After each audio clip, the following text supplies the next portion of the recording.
Erwin Rommel, le renard du désert, surnom que lui donnèrent ses propres ennemis, les Britanniques, pour sa manière de mener la guerre en Afrique du Nord.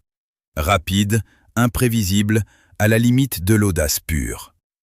Il commanda l'Africa Corps de 1941 à 1943, infligeant aux Britanniques des défaites avec des forces inférieures grâce à la manœuvre et à la surprise.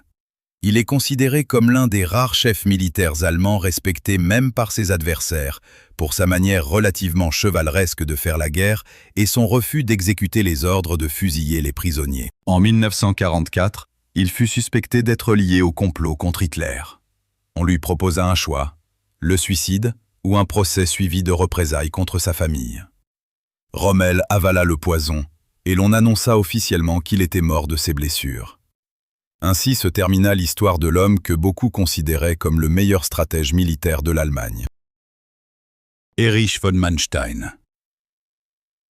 De nombreux historiens militaires le considèrent comme le meilleur stratège de l'Allemagne durant toute la guerre, pour son calcul froid et sa capacité à trouver des solutions non conventionnelles.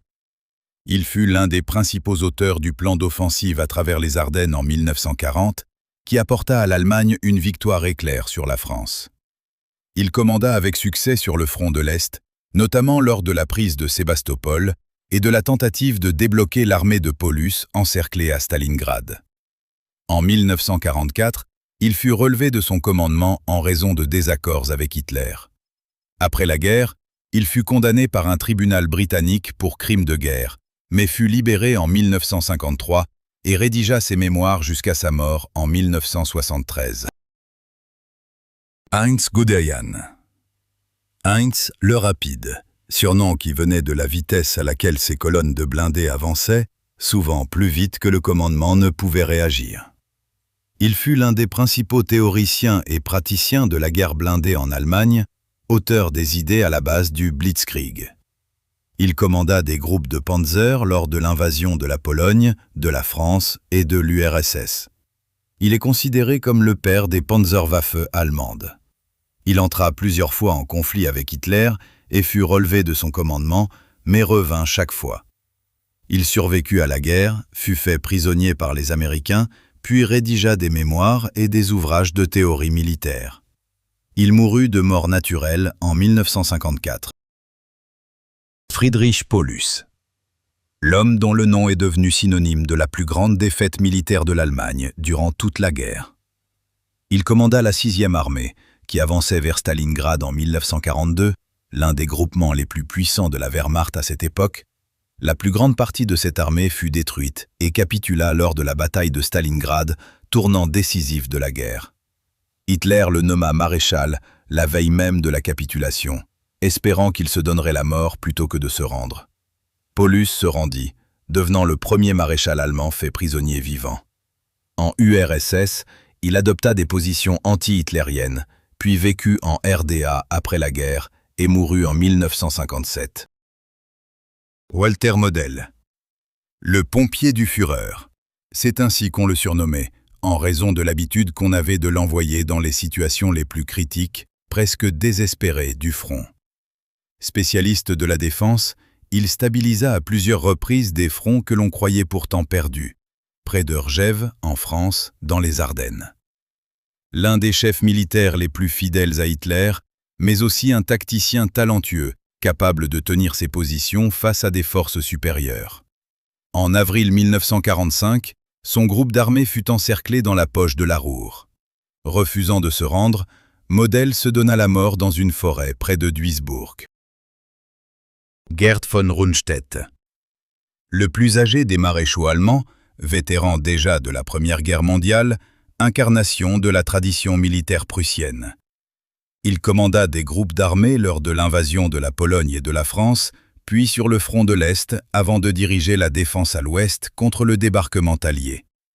Malgré son âge avancé, il resta l'une des figures clés du commandement de la Wehrmacht pendant presque toute la guerre, relevé de ses fonctions à 2 reprises, puis rappelé chaque fois. Il survécut à la guerre et fut fait prisonnier par les Britanniques. Pour raison de santé, il ne fut pas jugé et fut libéré peu après. Il mourut en 1953. Albert Kesselring. Le seul maréchal parmi nos héros, dont l'apogée de carrière est liée à la Luftwaffe plutôt qu'aux forces terrestres, bien qu'il ait commencé comme tous les autres dans l'artillerie, avant même la Première Guerre mondiale, sa bonne humeur constante lui valut le surnom d'Albert le Souriant. Il commanda la Luftwaffe au début de la guerre, puis les forces allemandes en Italie et en Méditerranée, où il mena une longue et tenace défense contre les Alliés. Il est considéré comme l'un des meilleurs chefs militaires allemands en matière d'opérations défensives. Ses actions en Italie retardèrent la progression alliée de près de 2 ans. Après la guerre, il fut condamné à mort pour crime de guerre, peine commuée en réclusion à perpétuité, puis il fut libéré en 1952 pour raison de santé. Il mourut en 1960. Fedor von Bock. L'un des généraux les plus expérimentés de la vieille école, connu pour son exigence extrême et un souci du détail confinant au fanatisme, il commanda des groupes d'armées lors de l'invasion de la Pologne et de la France, puis le groupe d'armées centre lors de l'offensive sur Moscou en 1941. Ces troupes s'approchèrent de Moscou plus près qu'aucune autre force allemande durant toute la guerre, mais ne parvinrent jamais à la prendre. L'offensive s'enraya durant l'hiver 1941. Il fut relevé de son commandement en 1942. Il mourut en mai 1945, lorsque sa voiture fut attaquée par l'aviation britannique. Wilhelm Keitel, chef d'état-major du haut commandement de la Wehrmacht. Un homme dont la signature figure au bas de nombreux documents clés de la guerre. Il occupa le poste de chef de l'OKW pendant presque toute la guerre, fut le plus proche conseiller militaire d'Hitler et signait des ordres qu'il n'avait souvent pas le pouvoir réel de contester. Connu comme l'un des chefs militaires les plus inconditionnellement fidèles à Hitler, ce qui lui valut, dans les milieux militaires, le surnom ironique de Lacaitel, formé sur le mot laquais. Il fut jugé au procès de Nuremberg comme l'un des principaux criminels de guerre. Reconnu coupable, il fut pendu en 1946. Günther von Kluge, chef militaire prudent et calculateur que ses contemporains appelaient Hans le Malin pour sa capacité à se ménager entre le front et la politique, il commanda le groupe d'armées centre sur le front de l'Est, puis les forces allemandes à l'Ouest, après le débarquement allié en Normandie en 1944. Il était informé du complot contre Hitler en 1944, mais ne se décida jamais à s'y joindre ouvertement. Cette indécision lui fut fatale. Après l'échec de la défense en Normandie, il fut rappelé par Hitler et suspecté de trahison. Sans attendre son arrestation, il avala du poison sur la route du retour vers l'Allemagne en août 1944. Hermann Hoth. L'un des commandants de blindés allemands les plus expérimentés, dont le nom reste indissociable des plus grandes batailles du front de l'Est. Il commanda un groupe de panzers lors de l'offensive sur Moscou, puis tenta de débloquer l'armée de Paulus encerclée à Stalingrad. Son armée de panzers participa à la plus grande bataille de chars de la guerre, près de Prokhorovka, sur l'arc de Koursk, en 1943. Il fut relevé de son commandement en 1943. Après la guerre, il fut condamné à 15 ans de prison pour crimes de guerre, mais libéré avant terme en 1954. Il mourut en 1971. Erich Hoppner, général de Panzer dont la carrière ne s'acheva pas sur le champ de bataille, mais à cause d'un choix politique fait en 1944. Il commanda le 4e groupe de Panzer lors de l'offensive sur Moscou en 1941, après avoir participé à l'invasion de la Pologne et de la France.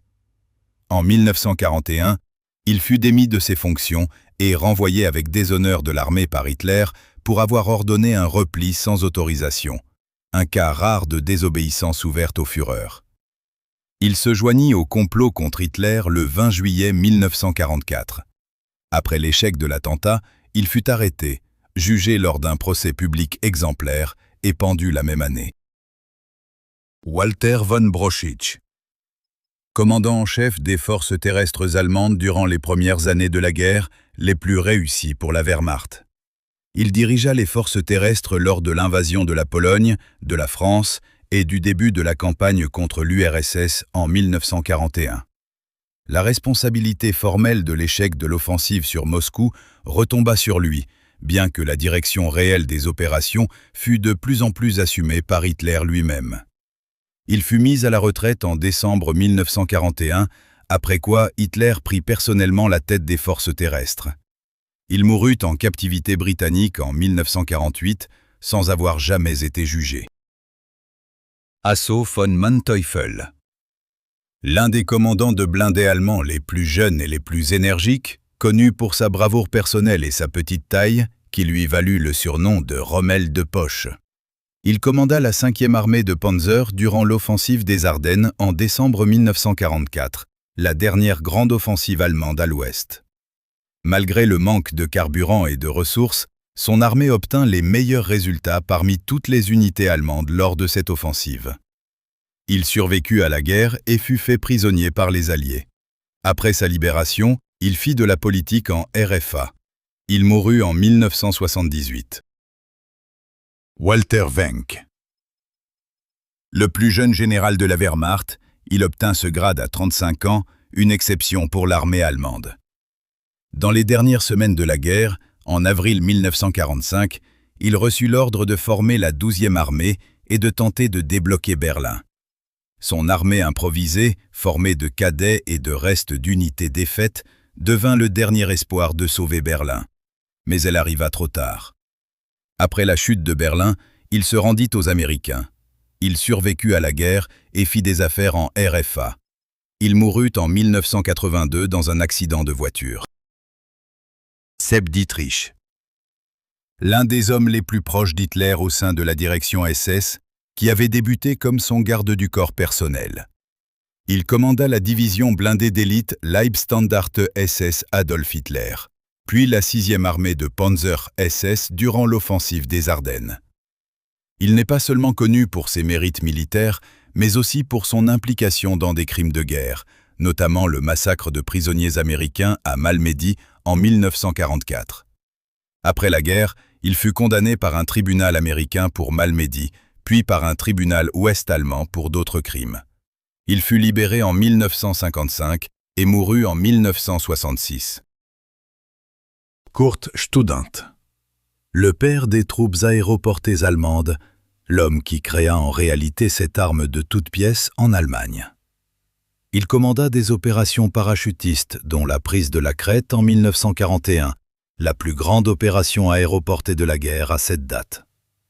La victoire en Crète coûta aux Allemands des pertes si lourdes parmi les parachutistes qu'Hitler interdit par la suite toute opération aéroportée d'envergure. Il survécut à la guerre et fut fait prisonnier par les Britanniques. Après la guerre, il fut condamné par un tribunal britannique, mais libéré avant terme pour raisons de santé. Il mourut en 1978. Gotthard Heinrici, maître de la défense, connu parmi ses contemporains comme l'un des rares généraux capables de combattre en épargnant le sang de ses hommes, il préservait ses soldats chaque fois que cela était possible. Il passa presque toute la guerre dans des opérations défensives sur le front de l'Est, se distinguant par sa capacité à organiser une défense en profondeur. En avril 1945, c'est lui qui dirigea la défense sur l'Oder, dernière ligne avant Berlin, et parvint à retarder de plusieurs jours l'offensive soviétique.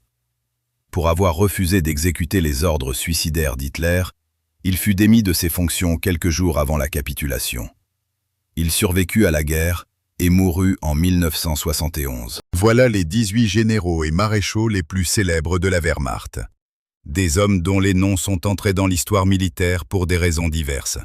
Certains pour des opérations de génie, d'autres pour leur fidélité au régime, d'autres encore pour un choix tragique dans les derniers mois de la guerre. Dans la deuxième partie, découvrez des généraux moins connus, dont l'apport aux événements de la Seconde Guerre mondiale ne fut pas moins important. Abonnez-vous pour ne rien manquer.